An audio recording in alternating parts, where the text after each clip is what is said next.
EMI வந்து தேவைக்கு மட்டும் மொபைல் எடுங்க. இத பத்தி நானே சொல்லணும்னு இருந்தேன். இஎம்ஐ அப்டின்னாலே வந்து நான் கஸ்டமர வந்து பெரும்பாலும் ரெஃபர் பண்ண மாட்டேன். ம். ஆ ஓப்பனாவே சொல்லணும்னா, ஆ கொஞ்சம் பிசினஸ விட நான் கொஞ்சம் மனிதநேயமா பிசினஸ் பண்ணணும்னு நெனைப்பேன்.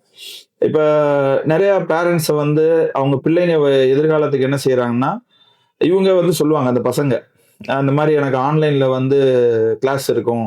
எனக்கு இந்த மொபைல்ல வந்து இந்த கான்ஃபிகரேஷன்ல நீங்க மொபைல் வாங்கி குடுத்தா தான், நான் அந்த மொபைல் யூஸ் பண்ண முடியும்னு பசங்க சொல்லுவாங்க. ம். பேரண்ட்ஸ் என்ன செய்வாங்கன்னா, நம்ம பிள்ளை படிச்சு பெரிய ஆளா வரணுமே அப்படின்னு சொல்லிட்டு, இவங்க ஒரு வெர்ஷன் இவங்களுக்கு என்னன்னே தெரியாது. இவங்க வெர்ஷன்ல அவங்கலாம் பார்த்தீங்கன்னா, ரொம்ப கஷ்டப்படுறவங்களா இருப்பாங்க.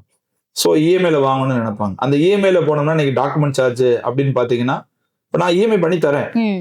அதுக்காக இப்ப நான் பண்ணி தர மாட்டேன்னு சொல்லல. எனக்கு இஎம்ஐ அவங்களுடைய சப்போர்ட் இல்லன்னா எங்களுக்கெல்லாம் ரொம்ப கஷ்டம். அவங்க தான் மெயினு.